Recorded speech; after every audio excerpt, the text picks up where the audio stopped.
first of all, we wanted to talk about virgin coconut oil. We've been reading about virgin coconut oil again, that there is this initiative in this country to look at the benefits, the potentials, the promises, as well as the limitations of this substance. Where do we really stand here?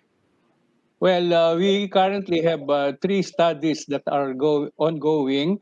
The first one is the in vitro trial of the derivatives of coconut oil, like lauric acid and manularin. So we sent them abroad for testing against the SARS-CoV-2 virus, which is actually where the COVID-19 comes from.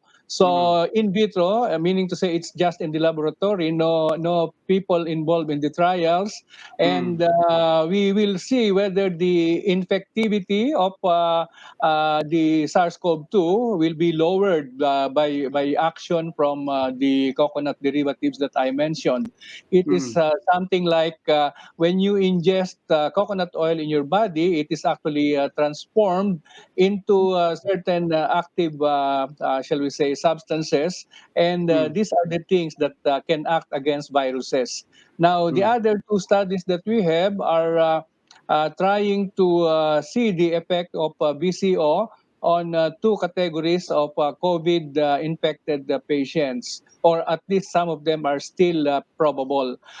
So at PGH, our trials will be for the moderate and severe cases, while at the Santa Rosa Community Hospital in Santa Rosa, Laguna, it will be for the ito yung mga suspected and probable cases, And we have actually started with the Santa Rosa trial, although the number of enrolled patients is still low. But we will proceed as every day there will be an addition in the number of patients. In PGH, we are still awaiting for the approval of the ethics board, which we hope to come in before the end of the week. The sample sizes are almost the same, 100 for PGH and 90 for Santa Rosa Community Hospital. And each number is divided into the BCO group and the non-BCO groups. So we will see and compare at the end. In your case, what got you to link VCO with COVID specifically?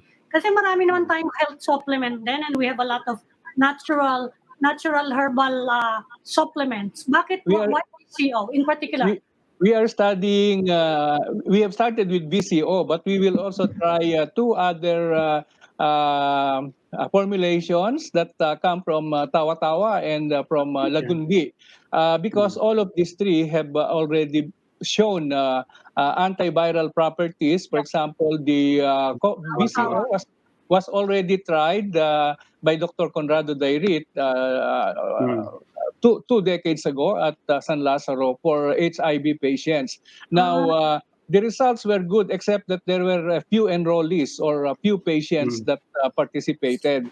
But there were studies also in other countries like Argentina and one of the South Asian countries that were published and saying that it has antiviral properties. In the case of two others which we might be trying, like Lagundi and Tawa-Tawa, each of these has gone through first stages of clinical trials, but for different diseases. Like Lagundi is really for the respiratory ailments, ubo, okay, cough, for example, and the Tawa-Tawa naman has been tried for dengue. Although it is not yet declared as a medicine, it's just a health supplement. It requires further clinical trials for a bigger population to be able to have a better proof that it can be medicine. So those are the reasons why we are starting with this. So actually, we have been getting so many suggestions, try bawang, try this, try that.